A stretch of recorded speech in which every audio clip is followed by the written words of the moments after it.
Devo fare una premessa necessaria affinché possa essere chiaro il significato di questo video, che va visto con attenzione al fine di coglierne le sfumature.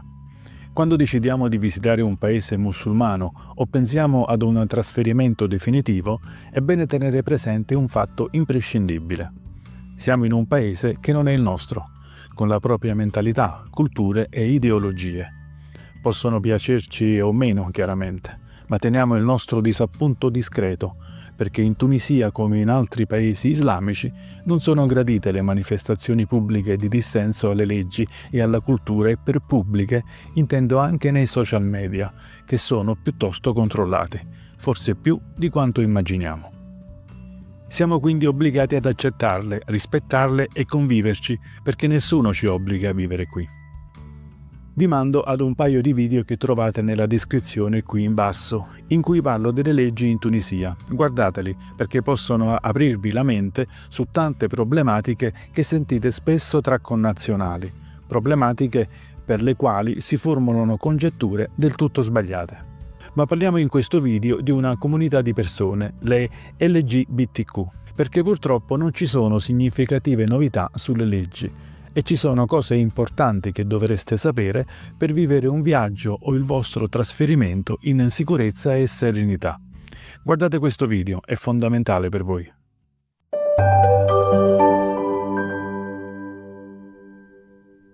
La Tunisia è un paese dalla cultura antichissima, città millenarie e una popolazione generalmente accogliente.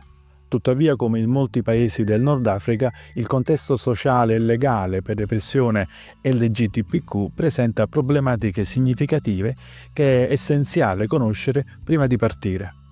Innanzitutto parliamo dell'aspetto legale. In Tunisia l'omosessualità è considerata illegale, con pene che possono arrivare fino a 3 anni di carcere. In particolare l'articolo 230 del Codice Penale del 1913 regola gli aspetti relativi all'orientamento sessuale. Questa legislazione riflette le norme sociali dell'epoca coloniale e prevede conseguenze per chi non si conforma alle aspettative della società tradizionale. Anche comportamenti considerati contro la morale pubblica possono avere conseguenze legali. Questo non significa che non si possa visitare o vivere nel paese, ma richiede l'adozione di alcune precauzioni fondamentali per le persone LGBTQ. La descrizione è la parola chiave per un soggiorno sicuro in Tunisia.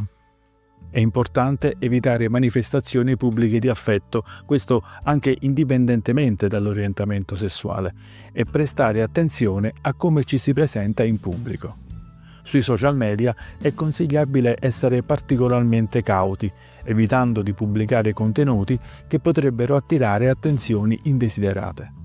Vediamo un po' nel dettaglio questo articolo di legge e se lo volete approfondire anche con le nuove integrazioni, vi scrivo il link a Wikipedia, che ne parla dettagliatamente. Lo trovate qui sotto, in descrizione. L'articolo 230 del Codice Penale tunisino è piuttosto conciso e diretto. Nella sua versione originale in francese, che risale al 1913, revisionata nel 1964, indica tutti i rapporti omosessuali, uomo-uomo e donna-donna, illegali, con pene fino a 3 anni di carcere. Vi riassumo 4 punti chiave di questa legge che, almeno fino a quando resterà così, merita di una particolareggiata attenzione. 1. L'articolo non ha diversi commi, è un unico paragrafo. 2. Non fa distinzione tra atti consensuali e non consensuali.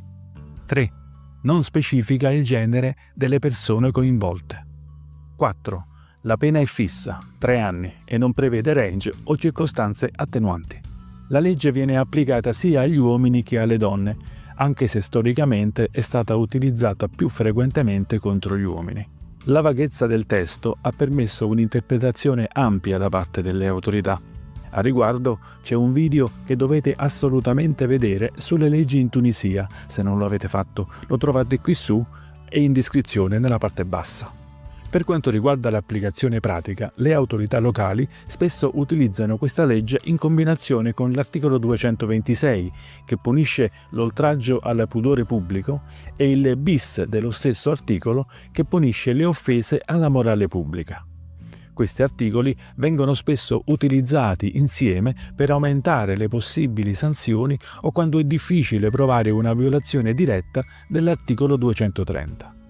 Per quanto riguarda l'alloggio, gli hotel internazionali nelle zone turistiche sono generalmente la scelta più sicura per brevi soggiorni. Prendere una stanza d'albergo oppure affittare una casa in zone poco occidentalizzate può portare ad un rifiuto se non si è sposati o parenti. Viene da chiedersi se 2 uomini o 2 donne sono sposate? Resta inteso quello che recita l'articolo 230. Anche se dal punto di vista civile siete in regola in Europa o comunemente in Occidente, non potete esserlo in Tunisia. Ma trovarsi in luoghi turistici e non popolari può fare la differenza proprio perché è in presenza di una mentalità più aperta al turismo. Ai turisti stranieri in genere, infatti, è data più libertà rispetto ai residenti locali. Se quindi state pianificando di fermarvi più a lungo, considerate affittare un appartamento in zone residenziali più cosmopolite, proprio per i motivi che vi ho indicato. In entrambi i casi è meglio evitare di specificare la natura del rapporto con eventuali compagni di viaggio. Molte coppie scelgono di presentarsi come coinquilini o amici, ad esempio. La vita sociale richiede particolare attenzione. In Tunisia non esistono locali apertamente LGBTQ e le app di incontri possono essere rischiose in quanto talvolta monitorate dalle autorità. Il consiglio è di socializzare attraverso reti verificate e gruppi privati fidati, costruendo gradualmente una cerchia di contatti affidabili. Se state invece pianificando un soggiorno prolungato, ci sono alcuni accorgimenti che possono facilitare la vostra integrazione. Scegliete con cura il quartiere dove vivere, preferendo zone più internazionali. Può essere utile avere una storia di copertura plausibile per situazioni sociali e lavorative, come già detto coinquilini o amici può andare bene. È importante ricordare che nonostante la chiusura mentale per certi argomenti, molti tunisini, specialmente le giovani generazioni, sono aperti e comprensivi.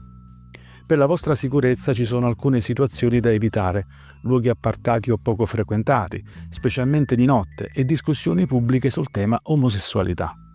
Non so se vi è chiaro il punto, discussioni pubbliche che includono anche i social media.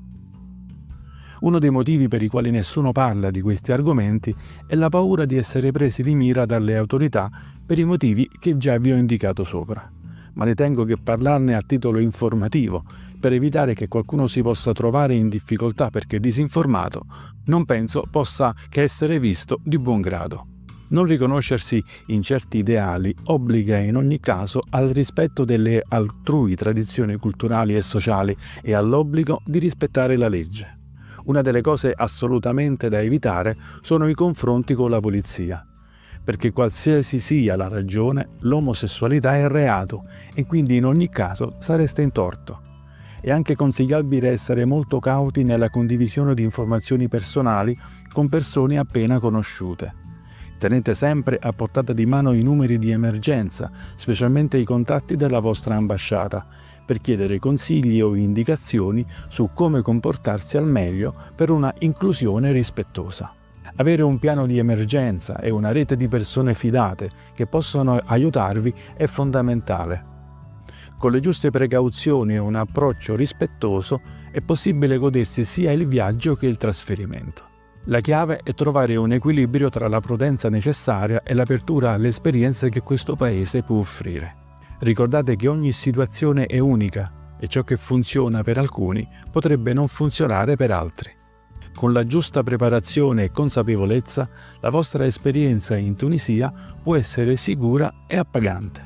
Concludo questo video, che tratta di un argomento disertato in rete, ricollegandomi alla prefazione iniziale. Visitare o decidere di trasferirsi in un altro paese significa accettare usi e costumi locali, anche se non li condividiamo. Ragionateci e stabilirete voi stessi se potete essere in grado di accettare alcuni obblighi e limitazioni. Cercate in rete le associazioni che vi indico qui sotto, che si occupano di queste tematiche e possono senz'altro fornirvi informazioni aggiornate per un vostro viaggio in sicurezza.